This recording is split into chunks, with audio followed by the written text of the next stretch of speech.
नमस्कार साथियों, welcome to MCQ series. MCQ series का आज 74वां लेक्चर है 74। क्वेश्चन नंबर फर्स्ट है, भारत में सर्वप्रथम प्रकाशित होने वाला समाचार पत्र कौन सा था? तो भारत में सर्वप्रथम प्रकाशित होने वाला समाचार पत्र था बंगाल गजट। बंगाल गजट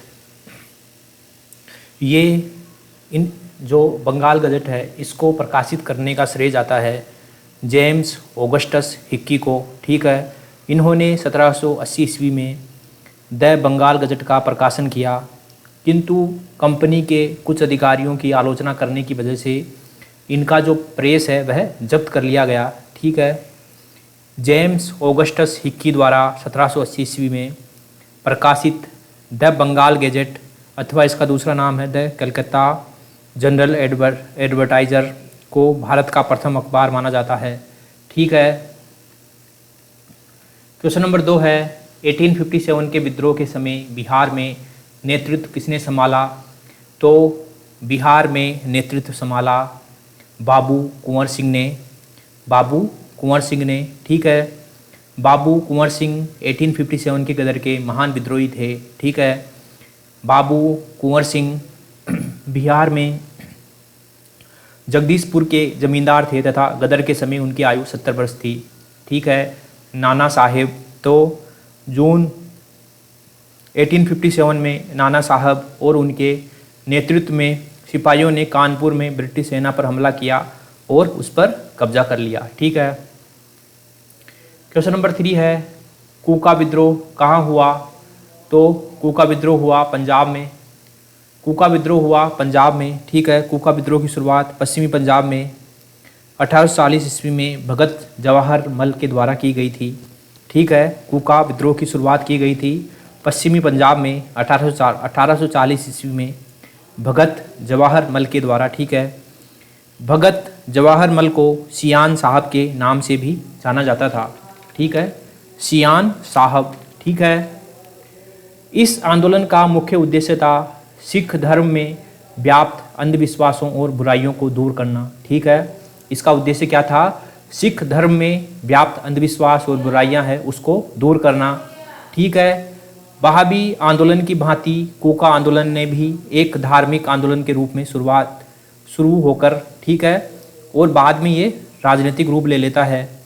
वहाबी आंदोलन की ही तरह कूका आंदोलन भी जो है, पहले वहाबी आंदोलन की भांति ही कूका आंदोलन भी एक धार्मिक आंदोलन के रूप में शुरू होकर बाद में राजनीतिक रूप ले लेता है। ठीक है,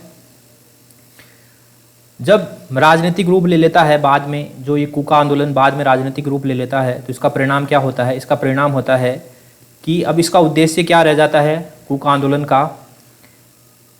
आंदोलन का उद्देश्य अब रह जाता है कि पंजाब में जो अंग्रेज़ों की विजय हुई उसके पश्चात जो है सिखों को पंजाब में पुनर्स्थापित करना है। ये इसका उद्देश्य रह जाता है कि जब पंजाब को अंग्रेज़ों ने जीत लिया तो अब हम जो सिख हैं, जो सिख लोग पुनः जो है पंजाब में सिखों को पुनर्स्थापित करेंगे।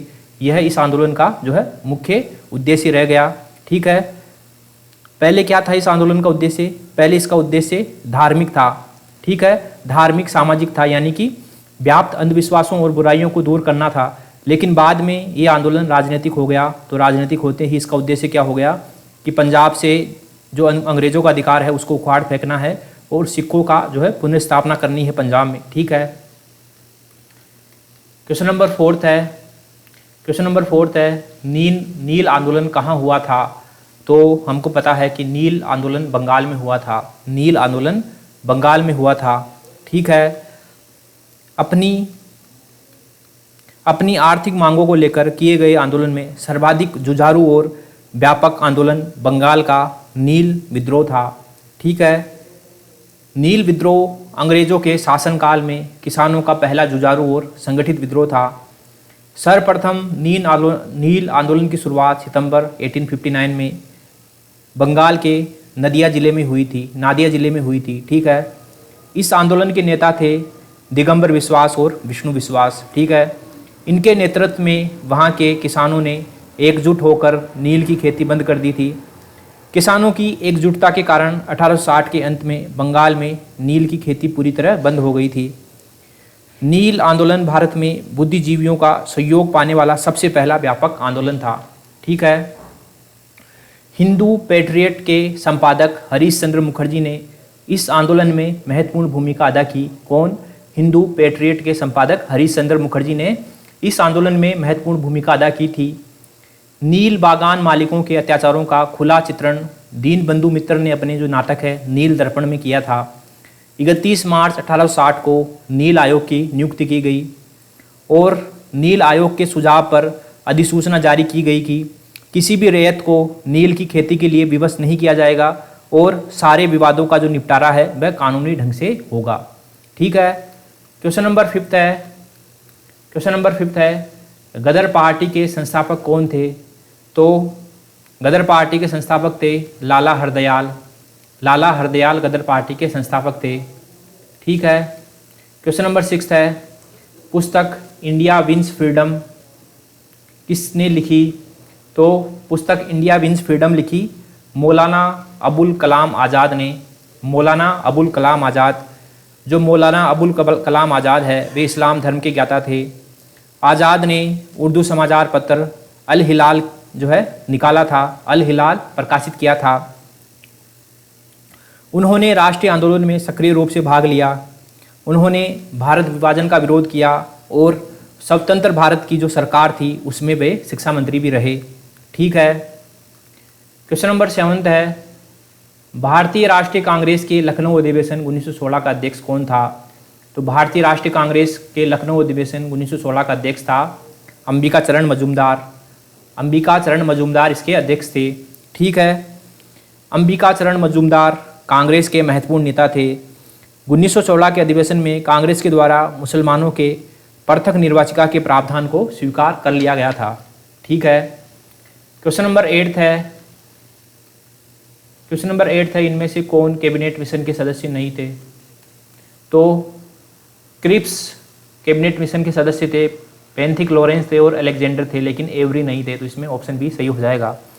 24 मार्च 1946 को कैबिनेट मिशन भारत पहुंचा। इसके सदस्य थे स्ट्रेफोर्ड क्रिप्स, बी अलेक्जेंडर और पेंथिक लॉरेंस। ठीक है।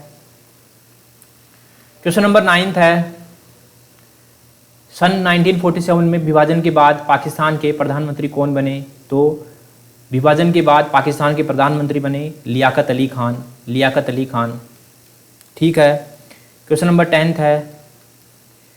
10 है मौर्य प्रशासन में रूपदर्शक कौन होता था? तो रूपदर्शक होता था सिक्कों का परीक्षण करने वाला सिक्कों का परीक्षक। ठीक है। ऑप्शन सी सिक्कों का परीक्षक रूपदर्शक होता था। ठीक है। ठीक है साथियों, MCQ सीरीज का लेक्चर नंबर 74 74वां यहीं समाप्त होता है। मिलते हैं अगले लेक्चर में, तब तक के लिए थैंक यू वेरी मच।